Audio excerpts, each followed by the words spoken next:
출애굽기 14장 1절부터 31절 본문을 근거로 고난 속에는 하나님만의 엄청난 계획이 숨어 있다라는 제목으로 하나님의 말씀을 전하겠습니다. 우리는 지난주에도 고난에 대해서 우리는 살펴보았습니다. 지난주 제목을 기억하시나요? 고난의 현장에는 출구가 두 개다, 하나다, 하나밖에 없다라는 말씀을 전했습니다. 지난주에도 말씀드렸듯이 고난은 누구도 피할 수 없는 삶의 한 부분입니다. 낮이 있고 밤이 있듯이, 또 빛이 있고 어둠이 있듯이 이 고통이라는 것은 우리의 삶에 떨어뜨려 놓고 생각할 수 없는 우리의 삶의 한 부분이라고 얘기할 수 있습니다. 하지만 고난에 대하여 우리가 어떻게 반응하느냐에 따라서 그 고난의 결과는 달라지게 되어집니다. 똑같은 햇빛이지만 그 햇빛이 진흙은 더욱 굳어지게 하죠. 그러나 초콜릿은 완전히 녹여버립니다. 그리고 똑같은 햇빛이지만 살아있는 나무는 더욱 싱싱하게 해주지만 죽은 나무는 바짝 말라지게 하는 것이 햇빛입니다. 이와 같이 오늘 고난을 우리가 어떻게 반응하고 고난을 어떻게 대하느냐가 그 결과를 우리에게 가져다 주게 되어지는 것이죠. 위기라는 말이 있습니다. 위기라는 말은 위험 더하기 기회라는 그런 말이 합쳐져서 된 말이죠. 때문에 위기 상황 가운데 더욱 큰 위험에 빠지는 사람들도 있고, 그리고 그 위기를 지혜롭게 잘 견디고 잘 대처해서 그 위기를 기회로 만들어가는 사람도 있습니다.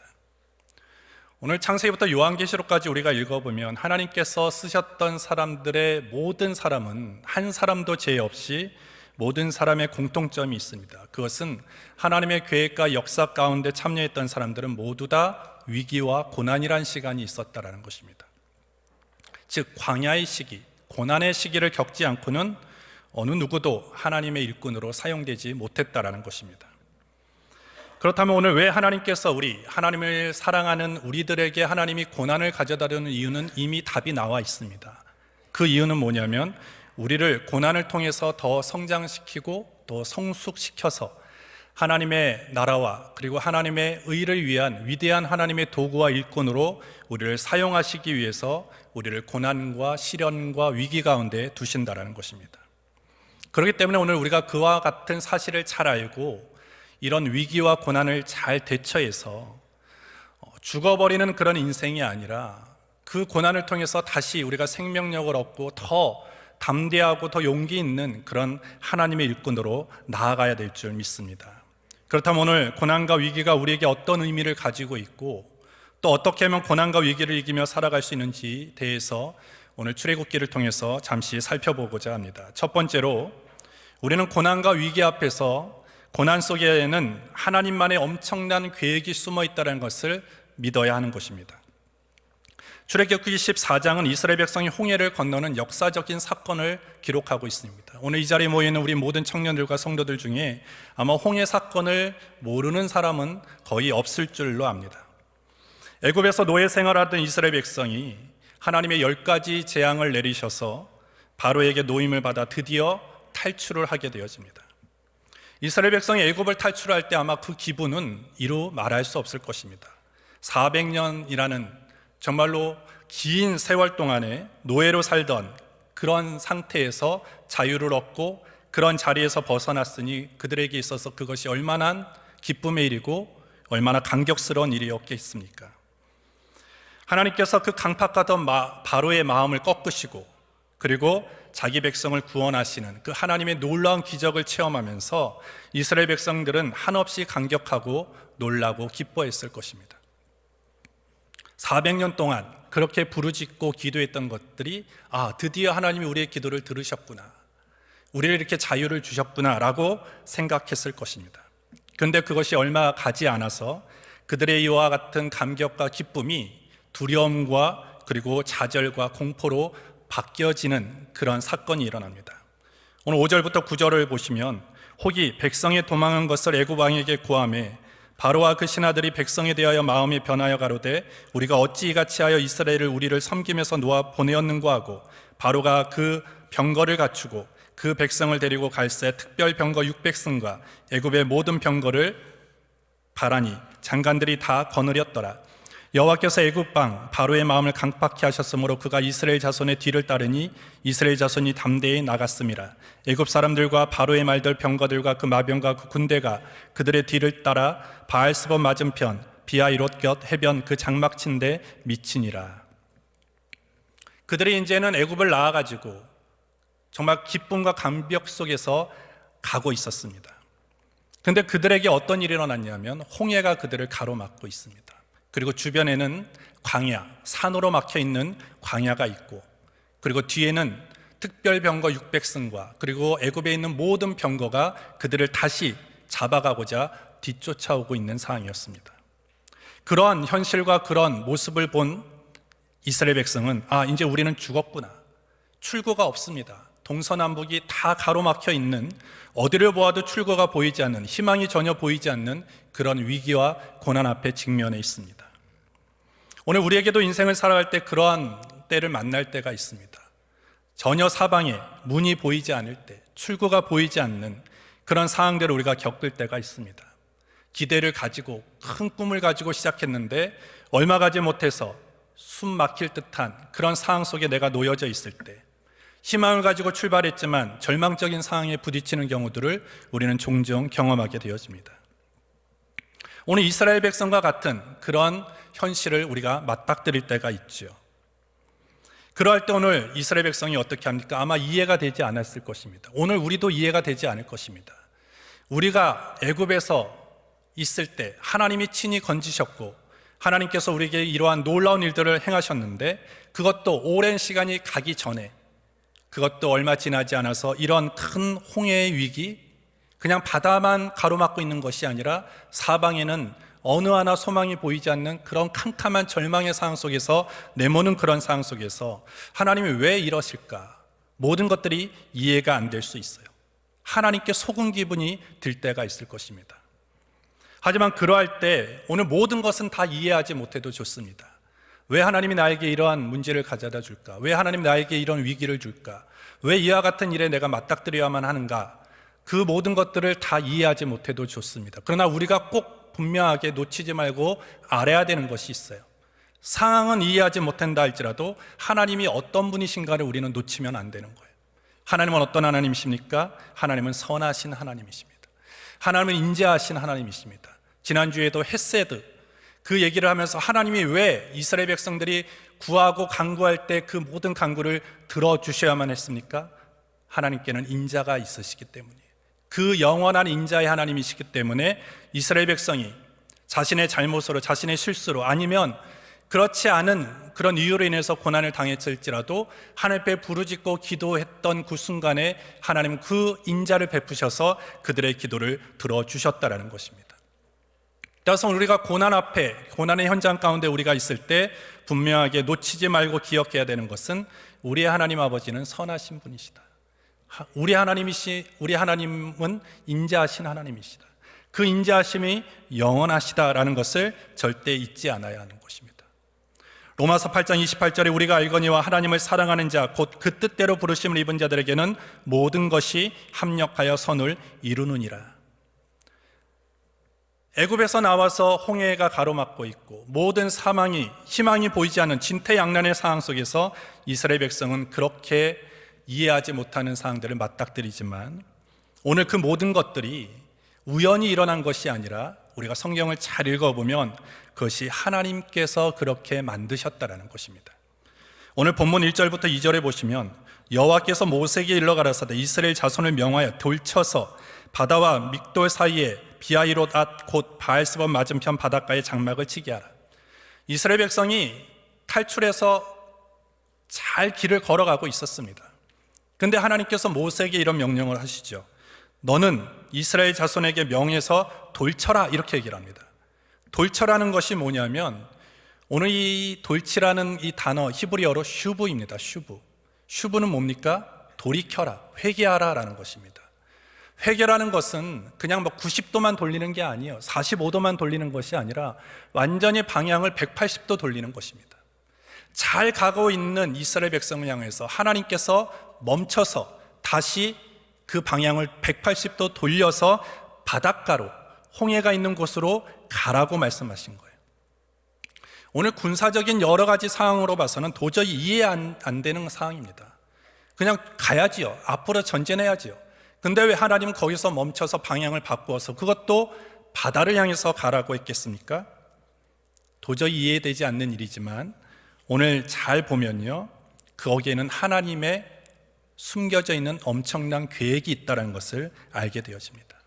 그것이 무엇입니까? 지금 이스라엘 백성을 뒤따라오는 애굽의 군대들은 얼마만큼 있습니까? 특별병거 600승이에요. 그리고 애굽에 있는 모든 병거가 그 이스라엘 백성을 다시 잡아가려고 뒤쫓아오는 상황이었습니다. 군사력도 없어요. 무기도 없습니다. 변변한 어떤 전쟁을 행하는 데 있어서 훈련받지도 못했습니다. 그들이 어떻게 600승과 모든 병거를 이길 수 있겠습니까? 불가능하죠. 지금 단지 도망간다 할지라도 애굽은 계속적으로 도망갔던, 탈출했던, 그들이 그냥 보내주었던 이스라엘 백성을 다시 그들의 땅으로 이끌어오려고 아마 온갖 수단과 방법을 다 동원할 것입니다. 그런 애굽을 향해서 하나님이 가지고 있었던 엄청난 계획은 뭐냐면 한 번에 쓸어버리자라는 거예요. 그래서 하나님은 이스라엘 백성을 홍해 앞까지 이끄시는 거예요. 그 모습을 보면서 애굽의 군대와 바로가 어떻게 생각했습니까? 아, 저 이스라엘 백성은 이제 도간에 든 쥐다, 이런 생각했을 거예요.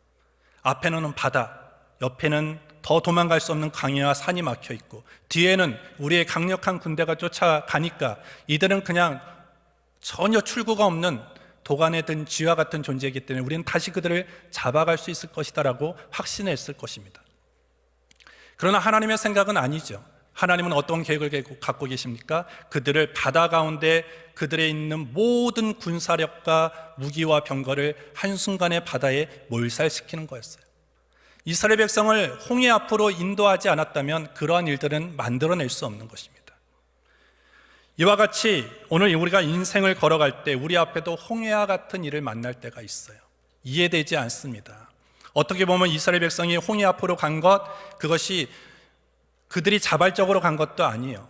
누구에 의해서 간 겁니까? 하나님의 명령과 하나님의 말씀대로 홍해 앞으로 간 거예요. 그때 그들의 눈앞에 펼쳐져 있는 거는 아, 우리가 하나님 앞에 속았구나, 이렇게 생각이 들 수도 있을 것입니다. 그런데 결과적으로 하나님께서는 그 일을 통해서 더 엄청나고 더 치밀하고 더 위대한 일을 계획하고 계셨다라는 것입니다. 오늘 우리의 인생도 하나님께서 우리의 삶을 하나하나 다 인도해 주십니다. 하나님은 때로는 우리는 푸른 초장으로 실마른 물가로 인도하실 때도 있어요. 하지만 그런 길로만 인도하시지 않습니다. 하나님의 위대한 일꾼과 하나님의 그 담대한 하나님의 일꾼으로 만들기 위해서는 분명히 훈련이라는 시간이 필요하고 연단이라는 시간이 필요하고 그리고 실현이라는 시간이 꼭 필요합니다. 그것을 통해서 더 위대한 하나님의 일꾼으로 만들어지는 것이죠. 그래서 때로는 하나님은 쉴만한 물과 푸른 천영으로 인도하시지만 때로는 사망의 음침한 골짜기로도 우리를 이끌어 가신다는 것입니다. 그러할 때 우리가 분명히 놓치지 말아야 될 것은 그러나 그 위기 가운데서도 거기에 하나님이 함께 하신다는 거예요. 선하시고 인자하시는 하나님께서 오늘 그곳에 우리와 함께 하시고 결국은 하나님께서 그 모든 과정을 통해서 우리가 이해할 수 없지만 우리가 다 그것을 알 수는 없지만 하나님만이 알고 계시는 엄청난 계획과 치밀한 전략이 거기에 숨어 있다는 것을 우리는 믿고 나아가야 되는 것입니다. 그럴 때 우리는 그 고난과 시련을 견딜 수 있습니다. 이길 수 있다는 것입니다.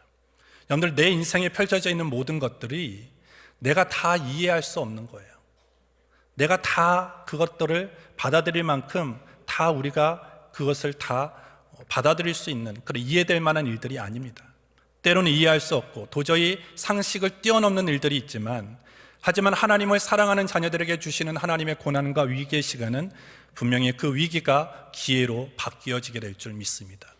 그때 우리가 분명히 알아야 될 것은 그 위기와 그 고난 속에서도 우리는 그 위기를 통해서 하나님이 우리를 새롭게 하시고 우리를 훈련시키셔서 하나님의 영광을 드러낼 수 있는 존귀한 자로 우리를 만들어 주신다는 것입니다. 하나님께서 왜 이와 같은 출애굽과 같은 그런 일들을 만드셨습니까? 오늘 보시면 하나님께서 이 일을 통해서 모든 민족이 나로 하여금 나에게 영광을 돌리게 하기 위함이다라고 말씀합니다. 오늘 여러분들이 고난을 잘 견디면, 여러분들이 고난을 잘 버티면, 고난을 이기면 그 일을 통해서 모든 하나님을 알지 못하는 사람들이 여러분들을 통해서 하나님을 알 수도 있어요. 알게 됩니다. 그리고 하나님께 영광을 돌리게 되어지는 것입니다. 그래서 우리 모든 청년들 여러 가지 경제적으로, 학업으로, 진로로, 여러 가지 가정적으로 또 관계적인 문제로 인해서 고난과 위기 앞에 있을지라도 여러분들 절대 쓰러지지 마십시오. 거기에는 분명히 하나님께서 여러분들을 향한 분명하고 확실하고 치밀한 그런 계획이 있음을 믿고 하나님을 신뢰하며 걸어갈 수 있는 우리 모든 청년과 성도들 되기를 주님의 이름으로 축복합니다. 두 번째로, 우리는 고난과 위기 앞에 우리는 불평하지 말고 가만히 있어야 하는 것입니다. 바로는 이스라엘 백성이 이 바닷가에 장막을 쳤다는 소식을 듣고 이제 그들은 광야에 갇혔다라고 생각을 합니다. 그리고 이 기회를 놓치지 않기 위해서 모든 군사력을 동원해서 그들을 추격하기 시작합니다. 왜 추격합니까? 갑자기 하루아침에 60만 명의 노동력을 잃어버립니다. 그 60만 명의 이스라엘의 노동력이 이제까지 애굽 땅에서 뭘 했습니까? 힘든 일을 했어요. 오늘 이 시대로 얘기하면 3D 업종을 다 맡아서 했다라는 거예요. 더럽고 위험한 그런 일들을 다 했던 이스라엘 사람들이 한순간에 다 없어져 버렸어요. 아마 그 애굽 경제는 잘 돌아가지 않았을 거예요. 애굽의 사회는 원활하게 돌아가지 않았을 것입니다. 그렇기 때문에 어떻게 하면 애굽의 바로는 이들을 다시 우리 땅으로 데려올 수 있을까 고민하고 후회하고 염려하던 차에 그들이 광야에 갇혔다라는 그런 소식을 듣게 되어지자 곧바로 추격에 나서게 되어집니다. 뒤에 애국 군대가 쫓아오는 모습을 봤을 때 이스라엘 백성은 두려워하지요. 그리고 그들은 어떻게 합니까? 하나님과 모세에 대하여 불평을 합니다. 두려워하고 무서운 것에만 멈춘 것이 아니라 10절부터 12절에 보시면 이렇게 나와 있어요. 바로가 가까이 와 올 때 이스라엘 자손이 눈을 들어본즉 애굽 사람들이 자기 뒤에 미친지라. 이스라엘 자손이 심히 두려워하여 여호와께 부르짖고 그들이 또 모세에게 이르되 애굽에 매장지가 없으므로 당신이 우리를 이끌어내어 이 광야에서 죽게 하느뇨. 어찌하여 당신이 우리를 애굽에서 이끌어내어 이같이 우리에게 하느뇨. 우리가 애굽에서 당신에게 구한 말이 이것이 아니뇨. 이르기를 우리를 버려두라. 우리가 애굽 사람을 섬길 것이라 하지 아니하더뇨. 애굽 사람을 섬기는 것이 광야에서 죽는 것보다 낫겠노라 라고 불평하고 지금 원망합니다. 뭐라고 불평합니까? 왜 우리를 괜히 광야로 이끌어내서 우리를 왜 여기서 죽게 하느냐라는 거예요.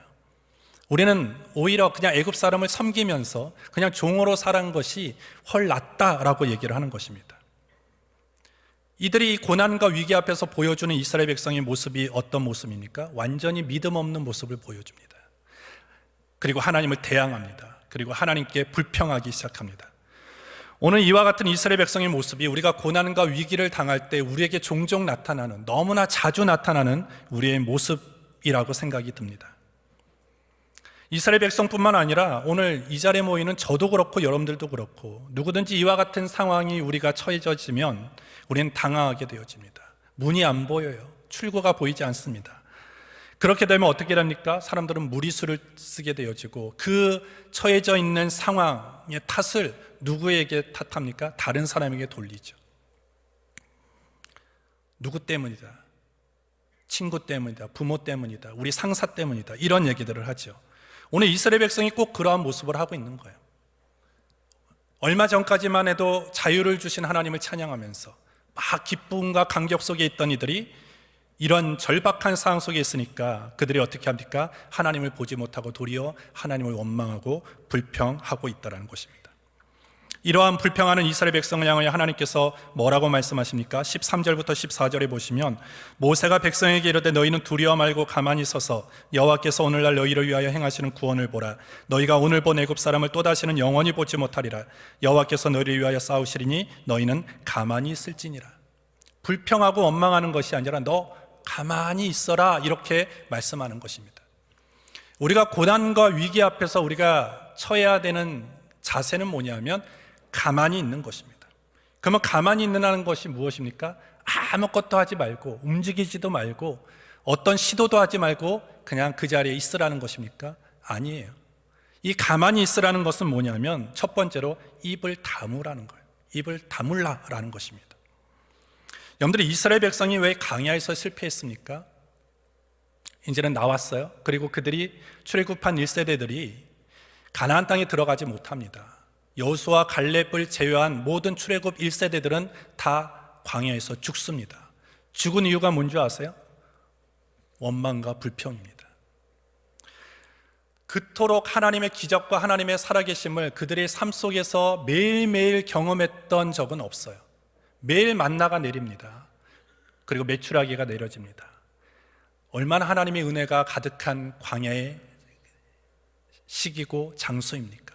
근데 그들은 그 날마다 하나님이 주어주는 그런 메추라기와 만나를 먹으면서 하나님의 은혜에 대해서 감격하고 감사하기보다는 뭘 많이 합니까?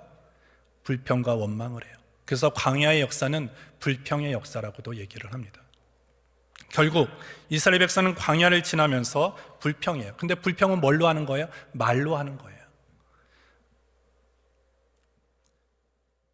불평은 언제 하는 것입니까? 불평은 내가 원하는 것과 다른 것이 벌어졌을 때, 다른 상황이 벌어졌을 때 사람들은 불평합니다. 나는 A라는 것을 원하는데 상황은 B라는 것이 일어났어요. 그러면 사람들은 불평합니다. 내가 B라는 것을 원했는데 또 우리의 상황은 A가 되어버렸을 때 사람들은 불평하게 되어지죠. 이스라엘 백성이 왜 오늘 이 자리에서 불평합니까? 자신의 생각과 계획대로 되지 않고 있기 때문이다라는 거예요. 하나님의 계획, 하나님의 엄청난 계획이 그 현장 가운데 숨겨져 있다는 것은 전혀 생각하지 않은 채 내가 원하는 방향대로, 내가 원하는 모습대로 지금 상황들이 펼쳐지지 않기 때문에 그들은 지금 원망하고 불평하는 것입니다. 그러한 자들을 향해서 하나님이 침묵하라는 거예요. 원망하고 불평하지 말라는 거예요. 왜? 그들이 입을 열면 지금 불평밖에 나오지 않아요. 입을 열면 원망밖에 나오지 않기 때문에 아예 가만히 있으라, 입을 가만히 있으라 이렇게 얘기를 하는 거예요. 여러분들, 이스라엘 백성이 여리고성을 돕니다. 요단강을 건너서 여리고성을 건널 때 아주 희한한 전략을 하나님이 가르쳐 주시죠. 그것이 뭡니까? 하루에 한 바퀴씩 아무 소리도 내지 말고 돌으라는 거예요. 맨 마지막 날 7일째 되는 날 7바퀴를 돌 때까지도 침묵하라는 것입니다. 그리고 맨 마지막 바퀴를 다 돈 다음에 소리를 외치라고 오늘 말씀하고, 그대로 했을 때 그 견고한 여리고성이 한순간에 무너지게 되어지죠. 왜 하나님이 침묵하라고 했을까요? 우리가 어떤 일들을 만들어내기 위해서는 옆 사람과 소통해야 됩니다. 지혜를 모으고 내가 가지고 있는 경험들을 같이 공유하면서 서로 내가 가지고 있는 것들을 나누면서 가야지 승산이 있죠. 근데 하나님은 그런 것들을 철저하게 다 막아버리죠. 왜? 여리고성을 무너뜨리는 것은 인간이 하는 싸움이 아니라 하나님의 싸움이기 때문에. 그래서 하나님이 가장 원하시는 모습 중에 하나는 뭐냐면 불평과 원망을 제하는 것입니다. 내 상황이 어렵더라도, 내 상황이 내 뜻과 내 생각과는 전혀 다르게 펼쳐진다 할지라도 거기에 침묵할 수 있는 것, 하나님을 신뢰하고 하나님의 선하심과 인자하심을 인정하면서 조용히 가만히 있는 것을 하나님은 기대하신다라는 거예요. 따라서 하나님은 가만히 있으라는 것은 우리에게 원망과 불평의 말을 하지 말고 입을 가만히 있으라는 거예요. 또 가만히 있으라는 것은 뭘 뜻하느냐 하면 하나님의 말씀에 귀를 기울이라는 거예요. 오늘 우리가 이런 고통과 시련 앞에 야, 너 입 다물고 있어, 전혀 불평도 하지 말고 원망도 하지 마, 그냥 참아 라고 하면 사람이 어떻게 될 것 같아요? 미쳐버립니다. 사람이 돌아버리죠. 우울증 걸려요. 정신병 걸립니다. 침묵하는 것이 아니라 오늘 하나님이 가만히 있으라고 하는 것은 입술로는 원망의 말과 불평의 말을 할 수 있는 입술을 닫고 그 다음에 우리의 귀는 하나님의 음성에 귀를 기울이라는 거예요. 하나님의 말씀에 귀를 기울이고 그 말씀이 이끄시는 대로 살아가도록 다시 결단하라는 것입니다. 오늘 신약과 구약의 중간 지대가 있어요. 그 중간 시대에 어떤 일이 일어나냐면요, 하나님의 말씀이 임하지 않습니다. 구약에는 선지자와 예언자를 통해서 하나님이 늘 말씀하셨고, 신약 성경에도 하나님이 말씀하셨어요. 제자를 통해서, 예수님을 통해서 계속 말씀을 하셨는데, 그 신약과 구약의 사이에 하나님이 침묵하시는 경우가 있어요. 그것이 한 400년 정도의 시간이 되어지는데, 그 하나님의 말씀이 침묵했을 때 그때 일어났던 여러 가지 현상이 뭐냐면 영적인 암흑기였어요. 사람들이 타락합니다. 모든 것들이 무너지는 그런 것들을 세상 사람들이 경험하게 되어지죠. 이 말은 무엇입니까? 하나님의 말씀을 듣지 않는 곳, 하나님의 말씀이 임하지 않는 곳은 결국 캄캄해질 수밖에 없어요. 어둠과 흑암의 세력이 판을 칠 수밖에 없다는 거예요. 우리는 그냥 침묵만 하고 있으면, 하나님의 말씀을 듣지 않고 침묵만 하면 우리는 그 고난과 시련 앞에 그냥 우리의 삶이 그냥 미쳐버릴 수밖에 없어요. 도저히 견딜 수가 없죠. 하지만 그 어려운 순간에도 우리의 귀를 열어서 하나님의 말씀을 듣고 하나님의 음성에 귀를 기울일 때 그 말씀이 임하는 곳에 다시 한번 빛이 임하고 길이 열리게 되어지는 것입니다.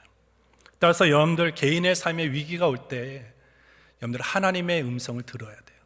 이 고난과 이 시련의 시간을 통해서 하나님이 나에게 들려주시는 음성에 귀를 기울여야 됩니다. 여러분들 지난주도 제가 영화관 얘기를 했는데 또 영화관 얘기를 할게요. 지난주는 영화가 시작될 때 제일 먼저 보여주는 화면이 비상구를 가르쳐주는 화면이었어요. 또 우리가 영화가 시작되어질 때 그 영화관 안에 일어나는 현상이 있습니다. 그것이 뭡니까? 불이 다 꺼지는 거예요.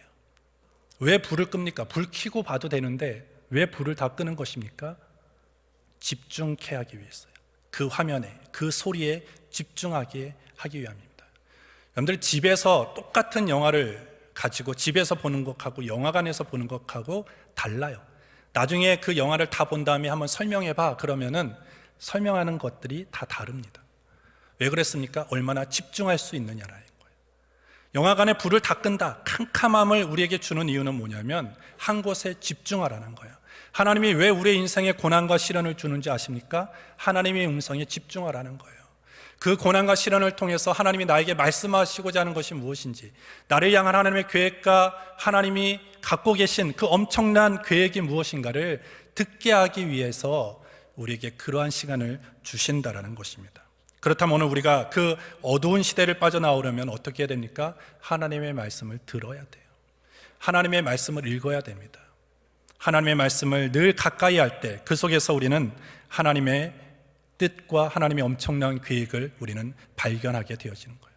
따라서 우리는 이 침묵과 경청이라는 것은 늘 같이 갑니다. 침묵하지 않고는 경청이 안 돼요. 그리고 경청을 하기 위해서는 침묵을 해야 되고, 침묵을 했을 때는 꼭 경청으로까지 나아가야 된다는 것이죠. 왜? 하나님의 말씀에는 강력함이 있기 때문에, 위대함이 있기 때문이다라는 것입니다. 따라서 오늘 우리 모든 청년들과 우리 모든 성도들이 어려울 때, 시련과 고난이 올 때 엉뚱한 데 귀를 주지 마세요. 엉뚱한 데 귀를 열지 마세요. 야, 하나님 너 버렸어. 시편 3편에 보시면 그런 얘기합니다. 자신이 겪고 있는 그런 시간들도 너무나 벅차고 있는데 주변 사람들이 뭐라고 합니까? 너 하나님 버렸어. 너 버려서 이런 일들이 일어난 거야. 하나님 너 아무리 기도해도 하나님 너 기도 듣지 않아. 이런 얘기들을 하고 있어요. 그것이 자신을 더 힘들었다라고 얘기를 합니다. 오늘 우리는 엉뚱한 것에 귀를 기울여서는 안 돼요. 위기의 상황 속에서, 고난의 시간 속에서 어떻게 보면 소음이 더 많이 들려요. 세상의 소리, 주변의 사람들의 소리가 더 많이 들릴 수도 있지만 그럼에도 불구하고 거기서 하나님의 그 세밀한 음성에 귀를 기울일 수 있는 영적인 능력을 길러야 되는 거예요. 그러할 때 우리는 그 어두움의 터널에서 빠져나올 수 있게 되어지는 것이죠. 세 번째로 우리는 섬세하게 역사하시는 하나님께 초점을 맞춰야 하는 것입니다. 14절 다시 보시면 여호와께서 너희를 위하여 싸우시리니 너희는 가만히 있을지니라. 여호와께서 너희를 위하여 싸우신대요. 이 전쟁은 너가 싸우는 게 아니라 하나님이 싸우는 것이다 라고 알아야 된다는 것입니다. 따라서 그 고난의 앞에서 내가 이제까지 살아오면서 쌓아왔던 어떤 경험, 지식, 배경, 인맥 이런 것들을 동원하는 것이 아니라 철저하게 하나님의 능력으로서 그 일들을 대처해 나가야 된다는 것입니다. 오늘 19절부터 28절까지 보면 어떤 일들이 일어납니까? 하나님께서 아주 치밀하게 하나님이 앞에 약속하셨던 것들을 이루시기 시작합니다. 구름의 위치를 바꿔버려요. 19절에 보시면 구름의 위치를 바꿔버리죠. 그리고 자연현상을 일으켜서 바다를 완전히 벽과 같이 막아버립니다. 장정만 60만 명, 그리고 어린이와 여자까지 합하면 200만 명이 넘는 그 인원이 그 한순간에 바닷길을 걸어간다는 것, 그것은 있을 수 있는 일이 아니에요. 하나님만이 하실 수 있어요. 오늘 보세요. 우리나라에도 저 서해안 가면 바닷길이 열리는 지형이 있어요. 근데 여러분들 바닷길이 열릴 때 보십시오. 어느 한 곳도 마른 땅이 된 적은 없어요. 그러나 오늘 성경에 보시면 홍해는 하나님이 그 홍해를 가르셨을 때 이스라엘 백성이 어떻게 건너갔습니까? 마른 땅을 걸어가는 것처럼 걸어갔어요. 그러했기 때문에 짧은 시간에 200만 명이라는, 아무리 우리가 생각하고 상식적으로 해도 이루어질 수 없는 일이지만 그래서 그들은 건너갔어요. 그리고 그들이 다 건너갔을 때 하나님께서 그 자연현상으로 막아놓았던 홍해를 완전히 허물어뜨리고 물벽을 허물어뜨려서 그 특별병거 600승과 애굽의 모든 병거를 다 수몰시켜버렸다는 거예요. 오늘 하나님은 하나님이 약속하신 것들을 하나하나 다 치밀하게 지금 일하고 계시다라는 거예요. 오늘 여러분들의 고난, 위기 속에 있을 때 여러분들 하나님이 일하시지 않는다라고 생각하면 안 돼요. 하나님은 여전히 우리가 고난 속에 있지만, 위기 가운데 있지만 하나님은 여러분들을 위해서 일하고 계십니다. 그것을 여러분들이 신뢰해야 돼요. 그리고 그것을 믿어야 돼요. 그리고 하나님이 일하시는 방법, 하나님이 일하시는 모습은 아주 철두철미하다라는 거예요. 구름의 위치를 바꿀 만큼, 자연의 현상을 완전히 준비할 만큼, 바닷속 아래 마른 땅으로 이미 하나님이 예비해 두신 것처럼 하나님이 계획하시는 싸움, 하나님이 싸우시는 싸움은 철두철미하다라는 것입니다. 따라서 오늘 우리는 이 고난 앞에 그 철두철미하게 일하시는 하나님을 초점을 맞춰야 돼요. 우리의 눈이, 우리의 시선이 다른 데 바라보는 것이 아니라 그 하나님께 초점을 맞추고 걸어가야 돼요. 그래야지 그 문제와 위기 앞에 우리가 넘어지지 않습니다. 오늘 홍해 사건은 우리에게 닥친 고난과 위기를 대처하는 바른 방법이 무엇인가를 우리에게 알려줍니다. 첫 번째는 무엇입니까? 우리의 고난 속에는 분명히 하나님만의 엄청난 계획이 숨어 있다는 것을 믿어야 돼요. 잊지 않아야 됩니다. 그리고 또 무엇입니까? 불평하지 말라는 거예요. 불평하고 원망하는 것이 아니라 불평하는 입술을 가만히 두고 우리의 귀를 열어서 하나님의 말씀에 귀를 기울이고 그 말씀 속에서 이 고난을 통해서 하나님이 나에게 원하고 요구하시는 것이 무엇인가를 깨닫는 시간이 돼야 돼요. 그리고 그 고난은 나 혼자 싸우는 게 아니라 하나님이 나를 대신해서 싸우시는 하나님, 철두철미하게 치밀하게 한치의 오차도 없이 나의 인생을 위해서 싸워주시는 하나님이 내 옆에 계시는 임마누엘 되신 하나님이심을 믿고 그런 믿음으로 나아갈 때 우리는 그 고난과 위기를 견디고 더 나아가서 우리는 승리하게 될 줄 믿습니다. 여러분들의 인생을 살아가면서 만나는 많은 고난이 어떤 사람에게는 걸림돌이 되어집니다. 그래 하지만 어떤 사람에게는 디딤돌이 되어집니다. 우리에게 다가오는 고난이 우리의 인생이 디딤돌이 되기 위해서는 이 세 가지의 바른 자세, 믿음의 자세를 우리는 절대 잊으면 안 되는 것입니다.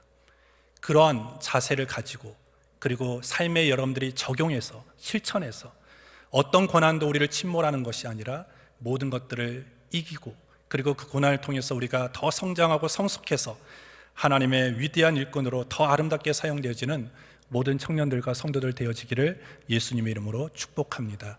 기도하겠습니다. 하나님 아버지 감사합니다. 오늘 고난과 시련의 시간에 또한 앞을 볼 수 없는 그 순간에도 우리의 영적인 눈을 열어주셔서 바닷속에도 길이 있음을 볼 수 있는 그런 믿음의 눈을 갖게 하여 주시옵소서.